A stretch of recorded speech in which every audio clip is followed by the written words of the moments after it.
Alright, hello, welcome to the Nerd Word. I'm Landis. I'm Steve. I'm Mitchie. And today we're going to be talking about Agent Carter, episode 3 and 4. Wilkes is a ghost.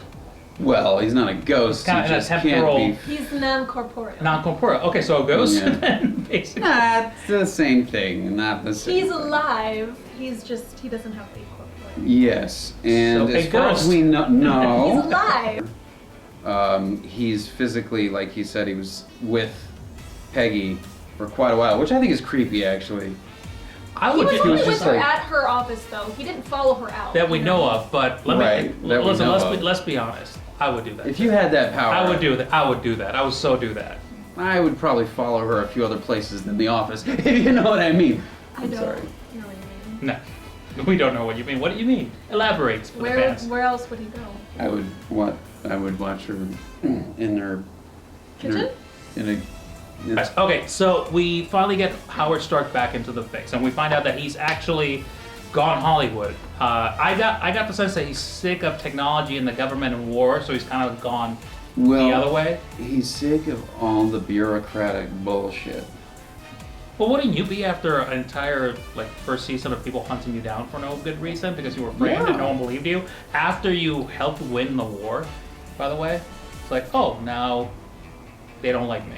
Yeah, I find Howard Stark kind of simultaneously he's got an ego, but whilst having that ego, he's actually got his heart in the right place. Well, let me That's ask why I think he's a compelling character, and I was hoping they would lead the season with him.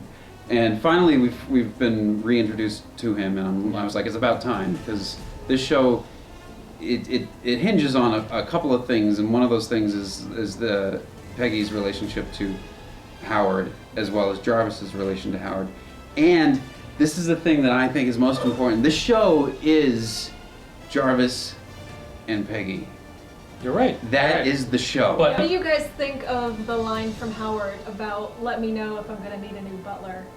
Yeah. Oh shit. Well, That was, Wait, what did he say that in reference to? He was talking about how close Jarvis and Carter are, and he was like, just let me know, if you're not able to do this job, Oh. I'm a because swinger. of You can a be a swinger romantic too. interest that Jarvis may be expressing. But doesn't he in know this he's thing. married? Well, that's the thing. Okay, as the only girl in the panel. Well, that's why it's interesting that Howard would make that comment. But- Because that's a platonic and the best relationship in the show, and to make a romance out of it, I think would be to ruin it. I feel like if anything, what they would do is have it be unrequited. I can see it going from Jarvis to Carter, and she's just not responsive. Yeah, because I think Jarvis is the one in that, both of them with self-control. He's the one that's always very proper and keeps his distance. Even when he was basically on top of her, or vice versa. He was on her. Yeah, okay, so he got up and it's like, no big deal. It's like, It was very well. Matan's desktop wallpaper. So. oh god. All right, Matan, good for you. Howard Stark has been sought after by these white, as I would add, the white club or the white devils, as I would say it. The elites. Fuck you, the elites. Fucking white men. Why they gotta be devils? Just because they're white? They caused the war. They caused the crash. Why they gotta be devils? Just because they're white and all the mischievous, And they do wrongful awful things that evil they things. do? You know, okay. The assassination. How happy with you that Jarvis saved her? I was pretty happy. I mean, I know a lot of her charm is that she's this all-powerful, strong, independent woman. But at the same time, something that Jarvis said in the first season that I really liked was that no man or woman can carry the entire world on their shoulders. You need to have people around you that can support you. So I didn't mind that it was he came and helped, because I would have wanted to see it go the other way too. If Jarvis was getting his ass kicked, I'd want her to come help him, and they kind of have that sort of partnership. No. In the series, we find out at the end that Howard Stark, in a caffeine-induced whatever, discovers that Wilkes is. We resurrect him. He actually figures out how to I'm make. dying to know what you think about all that. Oh, are you kidding me? Particularly, we can't hear him until we spray his vocal cords, and now he's audible. I am dying to know what you think of all that. Throw out that magic potion that gives him a voice. Let's just conveniently lose that in the recipe. The guy's a dork. I'm sorry. and I don't think that ultimately they're gonna go that way with the two of them. I hope he stays without a body because I don't even want to think about the two of them getting it on. Oh, I want to think about it. Yeah, I don't mind that. I just don't see any chemistry between those two characters. I'm just saying. As much as she's forced to kind of make eyes at him because of the script. You're just jealous. Is that jealousy? Maybe. Is that jealousy? Maybe. What do you guys think about that? Because when Wilkes is kind of standing there looking at the chalkboard, he starts to see the rip gap. So is his matter actually still within the zero matter, and he's like in her head or her body somehow, and he can kind of see out? That'll be an interesting one. I thought it was just interdimensional. Like we're getting into like another realm that is not science and alien. Well, it kind of started to look like the crack. Yeah, it looked like the crack. It looked like that crack looked like the crack when it blew up the bomb and looked like the same thing. But at this point, it's too early. But it'll be interesting if he suddenly is a Sith and then he just pops out of her head. But it would be interesting if all of the things that she's absorbing are still present in the physical world, just not physically. That'll be interesting, yeah, actually. So like the director is still hanging around. Well, we should see some rats popping up. The rats will still be around, and the we'll see the guy that tried floating. to kill Peggy will still be around. And the one that they injected with a severe cold. Yeah, the guy who killed that Hunt, I believe was his name. Wasn't that? I wanted to see what you guys think about Peggy's backstory. And not necessarily I tried to bring that up. Not necessarily the childhood one, but I mean like the 1940 and beyond, because I was getting a little uncomfortable with it just because it's so anti everything we know about Peggy. It almost kind of like diminished her character to me a little bit because, and ultimately I do like the way they did it, but the whole time I was watching it, I was just like, I really hope they do this right, because obviously she has to get from this point of like, oh, I don't belong in the field and I want to marry this guy and, you know, be a good wife, to the Peggy that we have now. And I was like, it's got to be something good. And I do think they did a good job with it, but it bothered me that they introduced her so recently as being that character. Like it, you know. Well, they went back pretty far. Like this is before her training, before anything. But they went to 1940, which is not too long ago, you know. True. No, and I agree. It was just like it was a really big I that's the thing. You kind of like to think that even though you know that something probably happened to make her this way, you kind of like to think of her as like she's always been this like strong woman. That she has at least she kept something of that, but it looked like she just gave up and became like the woman that everyone wants her to be, which kind of the brother mentioned in a sense.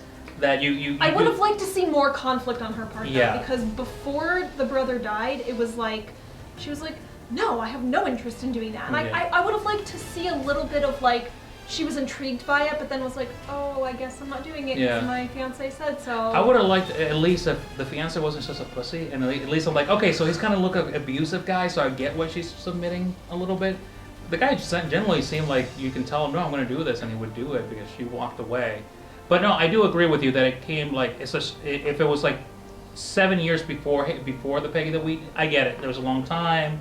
She finally got out of her shell and all that. But I agree that I would like to see like some conflict, like a scene of her talking with her fiance. Hey, I'm gonna do this, and him throwing a hissy fit. Like okay, something. So if we were gonna have her ever be like this character that would not be like as badass and as strong as we see her today, I kind of would have liked to have seen that happen much earlier on. Like maybe when she was a teenager. Yeah. And someone said like, oh, you'd be really great for this, you know, sort of educational path. And she's like, no, I don't want to do that. And then her brother died. Yeah. And then as a teenager, if suddenly now she got this conviction, that would have made more sense to me. But because she got it in 1940 or a couple years after that, it was like, that's so she went from submissive to like such a turnaround, you know? I would have liked to have seen that happen much earlier on. Yeah. I fear. Tell us your opinion. I fear for what's to come because they're setting this Whitney Frost character up as somebody that we're gonna maybe even grow to like be on her side, or she's gonna somehow come around too. I hope so. I predict some interesting stuff to come soon because you know, this has been a lot of exposition and getting things set up. So hopefully things will start. So you're okay. So you're no Frost, no Doctor Ghost. I've seen enough of Frost. No Wilkes. Wilkes. Obviously he's going to be a You just want a straight up character. Peggy and Jarvis all the time. Yeah. Pretty much, yeah. So you want the X-Files, but Peggy and Agent Carter. That would be great.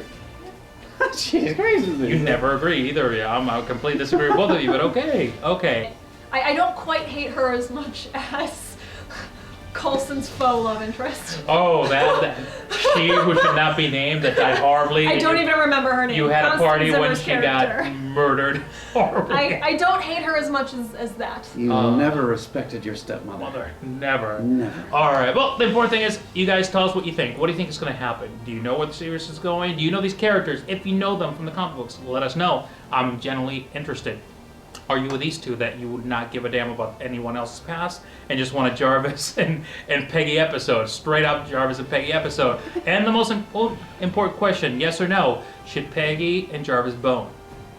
Let us know. Should they copulate? Could you put that any other way? I'm just saying. All right, but until next week, leave us your comments, likes, check out our show, Weekly Headlines. The weekly headline. We just finished wrapping. Every week. You'll see the same tie right there every week. Well, every other week because I'm having a baby. But until next week, leave us your comments. Until next week, I'm Landis. Steve? Mitchie. All right, have a great week.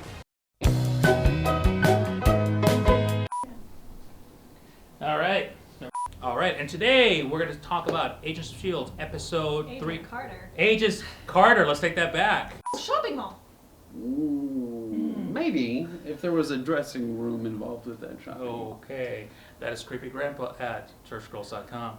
So I got my first death threat today for that. Really? Yeah, I must be doing something Okay, right. so I'm going to leave this here. So by the way, whoever threatened this guy for doing a Charles Manson I impression. did a Charles Manson impersonation, and someone in the UK wished me dead, basically. You can go fuck yourself. What's the term for English term? Bra? No, that's a Tosser, tosser. Whatever. wanker. Stop taking whatever. a piss out of our show.